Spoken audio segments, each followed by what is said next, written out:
who serve RTC and the community each day, and over 20,000 U.S. employees, I want to thank you for your partnership these past 19 years.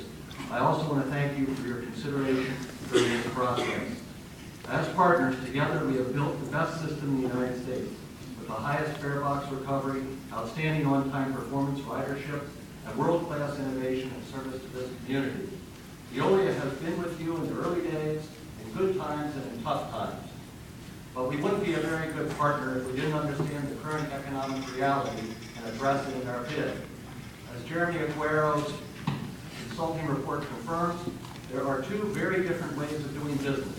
One that's, quote, very ambitious in cost cutting, a euphemism for unrealistic, which is based on favorable labor negotiations, meaning on the backs of the employees.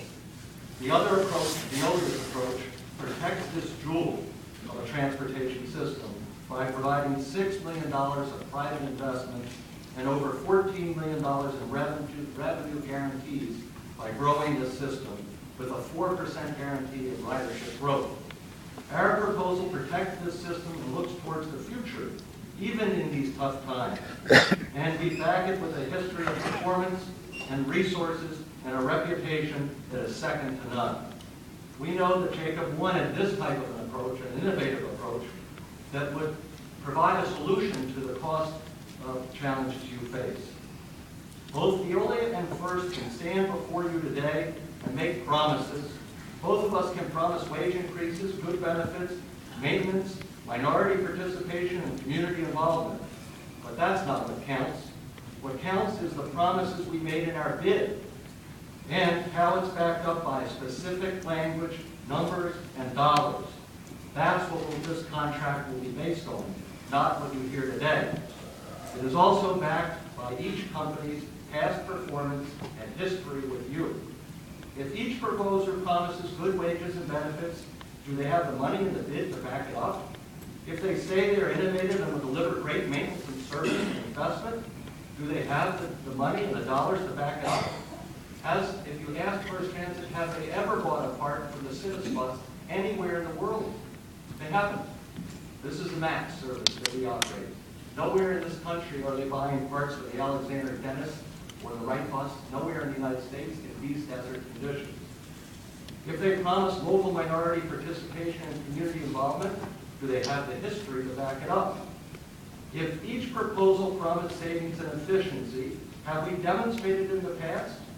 Fortunately, you have had the opportunity to read our bids, have an independent consultant analyze our numbers, and most importantly, see us in action over several years.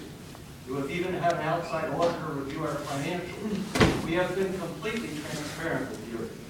Wages are fair, but they're not rich. $13 an hour for a driver after a year with $16.47 average. Benefits are excellent. There's a night and day difference between our benefits and First. But we believe it's the right thing to do. It keeps people employed and it keeps families together. Regarding investment, John English, who's the CEO of Salt Lake City Transit System number 3 in the country, said this in his letter to Commissioner Brown.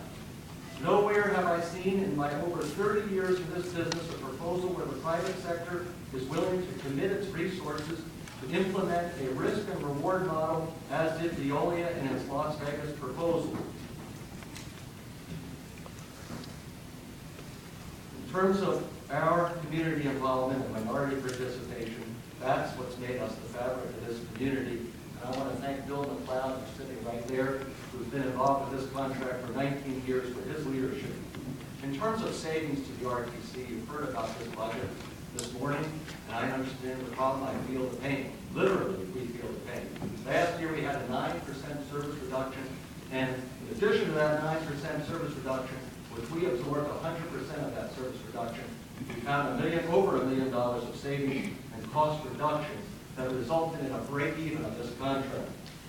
In the meantime, paratransit shot up, you heard today, by 20%, $9 million increase in 1 year. What savings have been found?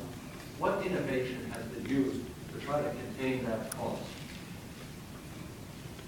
We believe that this is one of the most important decisions in this fixed route system history.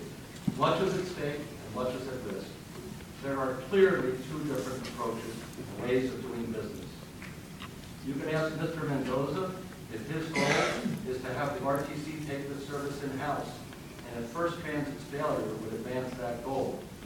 2 years ago, in your last fixed route procurement, First Transit offered a similarly low bid, which was thrown out as non-responsive. We know that this price is wrong, the service is wrong, the outcomes for this world-class system is wrong. If you want to combine it with the paratransit service, it's a good idea, and it will put all the eggs in one basket, and there can be tremendous savings in doing that. But it has to be a level playing field, not where one bidder gets to bid on a combined service and the other bidder does not. And in fact, once the bid comes up for paratransit in a few months, that bidder will have the advantage that will foreclose other bidders from competing on a level playing field.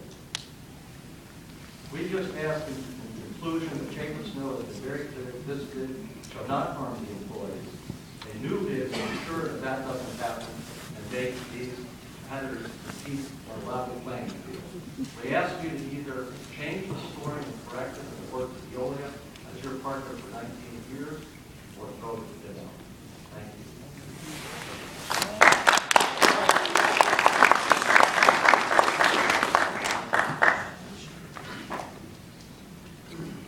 Mr. Chairman, Honorable Commissioners, good morning.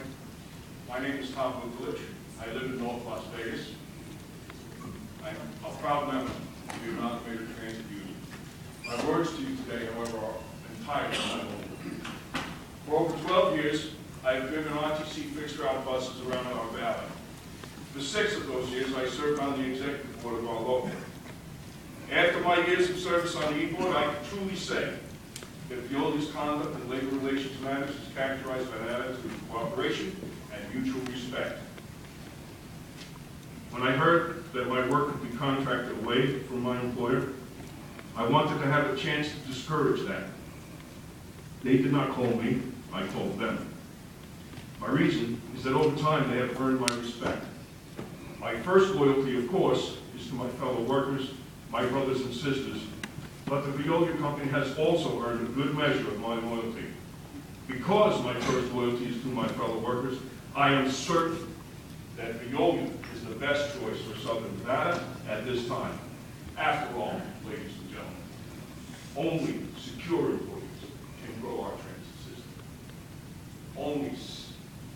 Only seasoned workers will provide the quality of service necessary to attract Southern Nevadans who have thus far avoided unemployment. Not to brag, but most of my fellow workers know and respect me. The overwhelming majority of them that I talk to, and I talk to many, believe that Veolia does not deserve any of the vitriol and bad press that has been flying around in some quarters as of late. As I told you a moment ago, I'm a proud member of the Amalgamated Transit Union. I believe with all my heart that organized labor is the bedrock of our American way of life.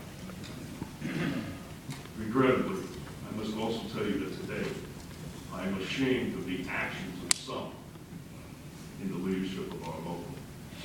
These few, or 2 individuals, do not speak for the vast majority of Southern Nevada's dedicated transit workers.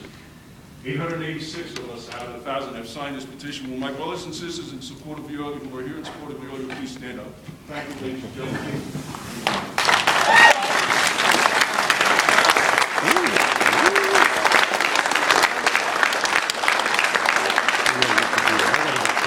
All right.